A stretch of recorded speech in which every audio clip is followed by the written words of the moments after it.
faith, all is stripped away, and I simply come.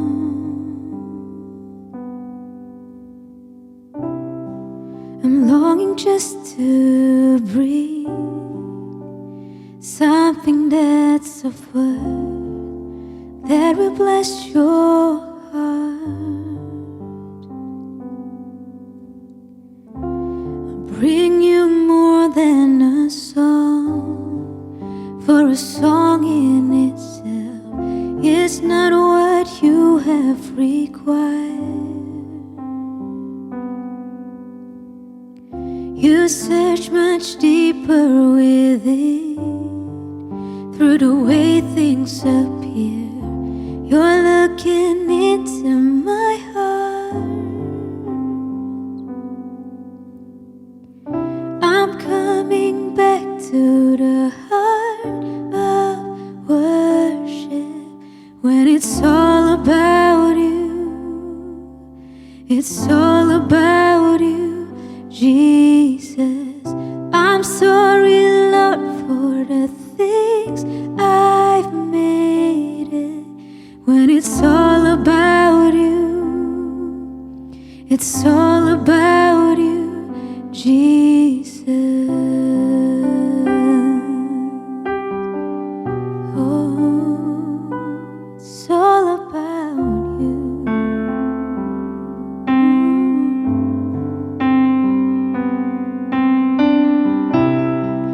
King of endless worth, and no one could express how much you deserve.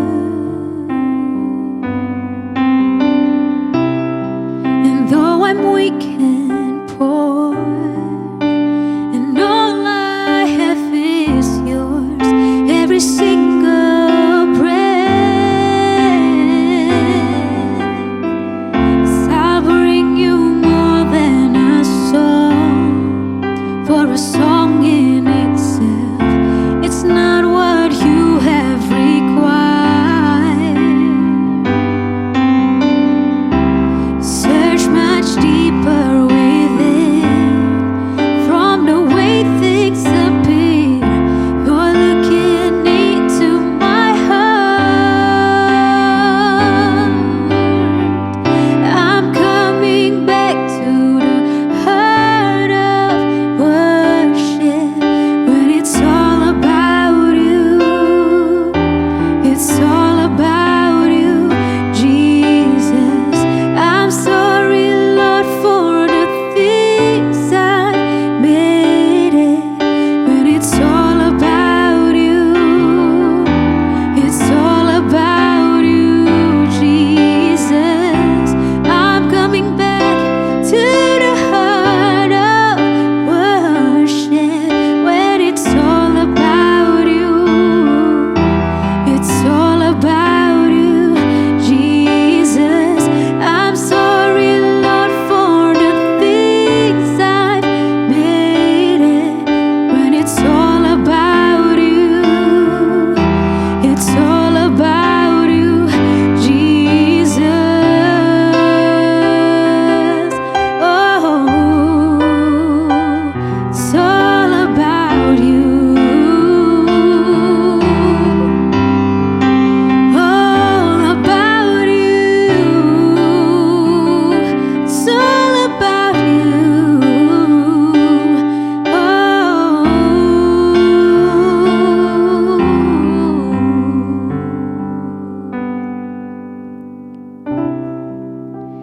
It's all about you. It's all about you. It's all about you, Jesus. It's all about you. It's all about you. It's all about you, Jesus. It's all about you. It's all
Jesus.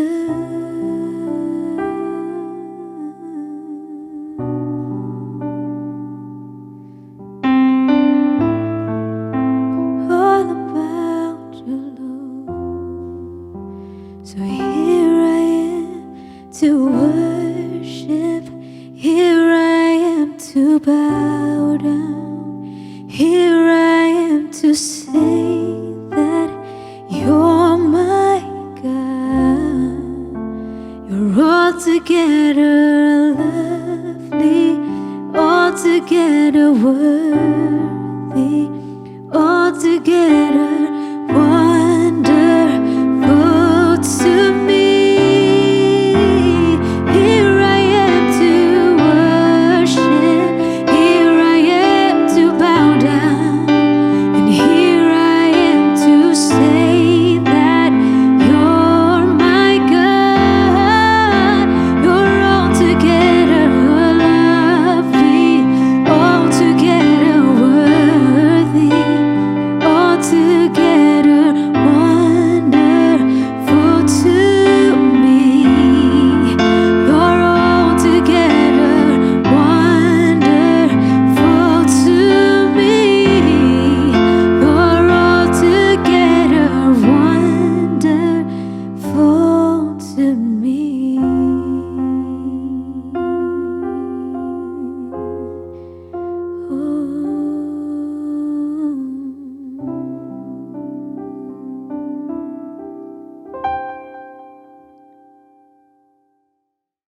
Shalom warga kerajaan, jumpa lagi.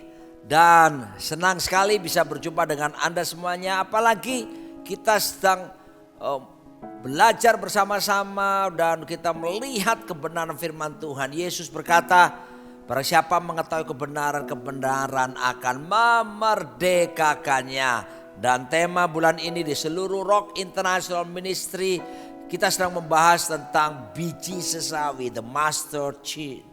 Ya, nah mari kita lihat bersama-sama dalam Markus 4. Dikatakan ayat ke-30, katanya lagi, dengan apa hendak kita membandingkan kerajaan Allah itu, atau dengan perumpamaan manakah hendaknya kita menggambarkannya. Ayat 31, hal kerajaan itu seumpama biji sesawi yang ditaburkan di tanah. Memang biji itu yang paling kecil daripada segala jenis benih yang ada di bumi. Ayat 32. Tetapi apabila ditaburkan, ia tumbuh dan menjadi lebih besar daripada segala sayuran yang lain dan mengeluarkan cabang-cabang yang besar, sehingga burung-burung di udara dapat bersarang dalam naungannya. Puji nama Tuhan. Perhatikan baik-baik. Kerajaan sorga digambarkan seperti biji sesawi. Dan biji sesawi ini adalah biji sayuran yang paling kecil.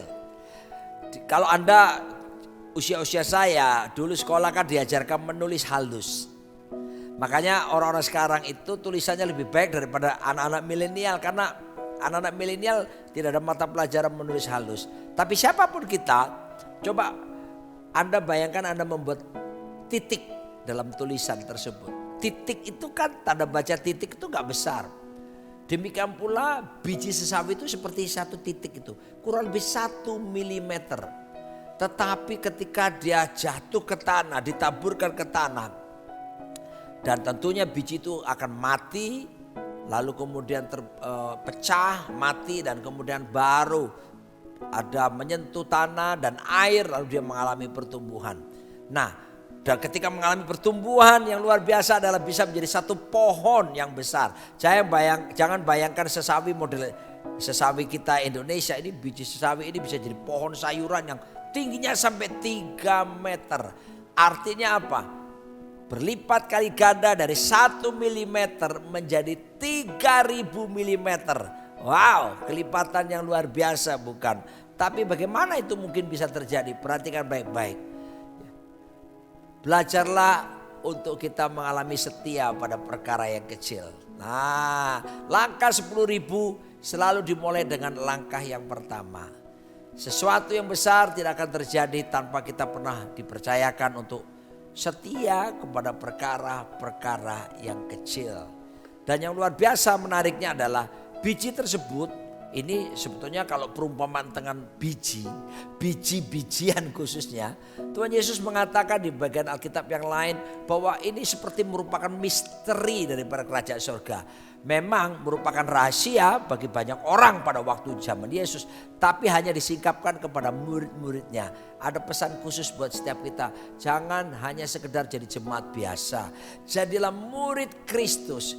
Murid itu artinya menirukan sang gurunya, siap untuk diarahkan, siap untuk dibentuk supaya kita semakin berjalan dalam keserupaan seperti Tuhan Yesus Kristus. Sehingga sebetulnya hal kerajaan sorga ini bukan menjadi rahasia lagi. Kalau kita bersikap hati mau merendahkan diri menjadi murid, maka saya percaya rahasia-rahasia kerajaan sorga akan disingkapkan kepada kita. Sebab kerajaan sorga itu cara kerjanya itu adalah already but not yet, ya. Dia sudah ada, ya, tapi not yet, belum. Maksudnya apa? Secara dimensi spiritual kita sudah mengalami kerajaan Allah, ya. Yesus berkata Matius 12, kalau iblis diusir dari tengah-tengah kita, maka kerajaan Allah ada di tengah-tengah kalian, atau kerajaan Allah ada di dalammu. Oleh sebab itu kita harus tahu bahwa ini sebuah dimensi kerajaan Allah, ya. Sudah ada sekarang, tapi dalam bentuk spiritual, kenyataan dalam bentuk fisikal, ya, yang secara wujud nyata nanti kita akan masuk dalam kerajaan 1000 tahun damai yang akan datang. Ya, get ready, bersiaplah saudaraku dikasih Tuhan. Dan secara dimensi seharusnya kita bisa menangkap, ya. Ibrani 11 ayat 3 berkata segala sesuatu alam semesta langit bumi beserta isinya diciptakan dari yang kelihatan, diciptakan dari yang tidak kelihatan. Artinya the invisible things more powerful than visible things. Yang gak kelihatan ini lebih berkuasa dari yang kelihatan. Dan kerajaan Allah itu adalah dimensi yang tidak kelihatan, tapi ketahuilah dia jauh lebih berkuasa dari semua sistem pemerintahan manapun yang ada di dunia ini. Nah, saya mau katakan, mari selain kita setiap perkara kecil relalah untuk ditaburkan ke tanah, ya, hiduplah dalam nilai kerajaan Allah, kerendahan hati. Humility is the value of the kingdom of God, ya. Dan kerendahan hati seperti Pak Alex Abraham almarhum mengajarkan, kerendahan hati itu seperti pakaian dalam. Dia harus digunakan, tapi jangan pernah dipamer-pamerkan. Jangan pernah mengaku di depan banyak orang, oh saya ini paling rendah hati dan sebagainya, ya. Itu sama dengan merendahkan diri di atas gunung yang tinggi. Dan setelah benih itu jatuh ke tanah, dalam perumpamaan Yesus yang lain tentang biji gandum, bahkan ini prinsip biji-bijian, dia harus mati dulu. Mati dalam bahasa Yunani pakai kata apotnesko, artinya mati terhadap segala dosa, mati terhadap keinginan daging, mati terhadap keinginan mata, mati terhadap keangkuhan hidup.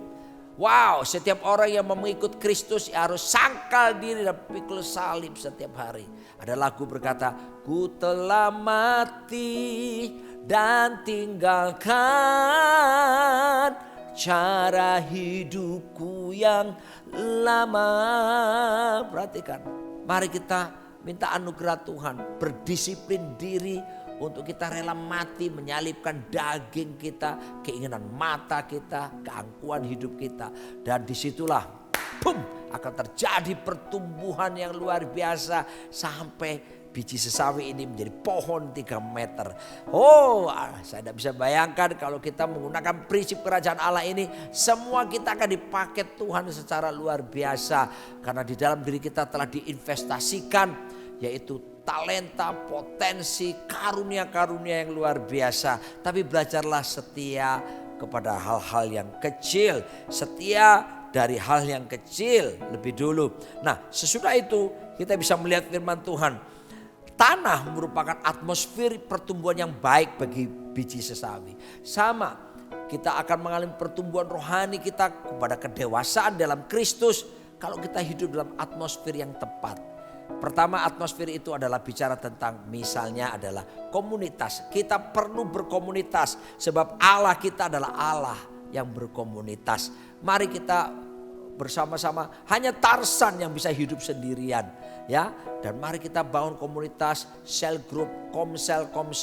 Dan di dalam komsel itu ada komsal di mana 3-4 orang boleh saling membagi, membicarakan up, in and out.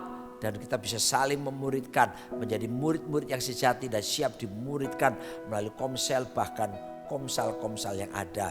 Di situ kita akan saling membangun, saling menguatkan, ya, saling mendoakan, dan boleh memikirkan untuk perluasan kerajaan Allah, menjadi saksi, menyatakan tanggung jawab sebagai garam dan terang bagi dunia ini. Lalu selanjutnya, apa saja atmosfer yang dibutuhkan? Hadirat Tuhan. Nah, perlu sekali kita sebagai orang percaya memiliki hubungan yang intim sama Tuhan. Ada kelaparan, kehausan akan hadirat Tuhan. Dan ketahuilah bahwa Mazmur 16 ayat 11 berkata, Engkau memberitahukan kepadaku jalan kehidupan. Di hadapanmu ada sukacita berlimpah-limpah. Dan di tangan kananmu ada nikmat senantiasa. Wow. Kata di hadapanmu itu bicara in your presence. Di hadirat Tuhan, Tuhan akan menunjukkan kepada kita jalan kehidupan. Ini yang dibutuhkan oleh dunia. Jalan kehidupan. Sekalipun tidak ada jalan, kalau Anda berada dalam jalan kehidupan, Tuhan sanggup membuka jalan-jalan yang baru buat Anda. Beyond imagination, melampaui apa yang bisa kita bayangkan dan pikirkan, Tuhan sanggup menyediakan.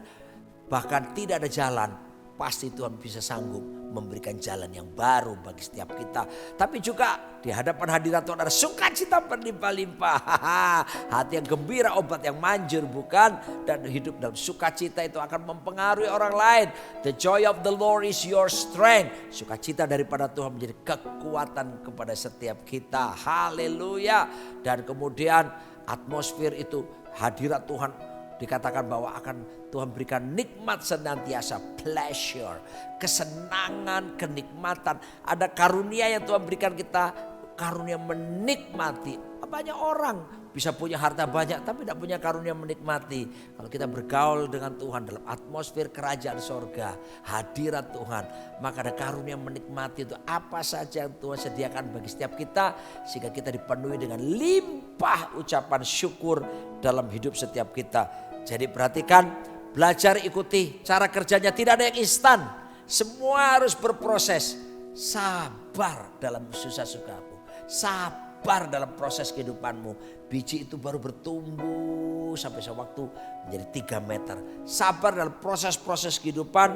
Jangan mau memiliki mentalitas instan dalam diri kita. Dan mengertilah, kita tekankan untuk bukan doingnya, tapi being itu yang penting dalam hidup kita. Perjanjian lama menekankan tentang doing. Melakukan ini, harus buat ini. Tapi perjanjian baru dalam Kristus, wow, mengajarkan tentang being. Bagaimana kita menemukan identitas. Kita ini dicipta serupa segambar dengan Tuhan. Kita ini menjadi biji mata Tuhan. Kita bangsa yang terpilih, imam mata kerajaan ini, bangsa kudus, umat kepunyaan Tuhan. Wow, jadi being ini akan menghasilkan doing yang lebih bagus lagi. Dan perhatikan baik-baik yang harus kita renungkan. Biarlah kerajaan Allah, Basilea, pemerintahan Kristus itu yang dalam diri kita. Dan tata kelola itu harus terus semakin bertumbuh besar di dalam diri kita. Sehingga kita berkata, bukan aku lagi, tapi Kristus yang berdiam di dalamku. Ya, dan kita tahu bahwa biarlah Yesus semakin bertambah-tambah dan kita semakin berkurang. Amin. Berkati Tuhan setiap warga kerajaan yang ada.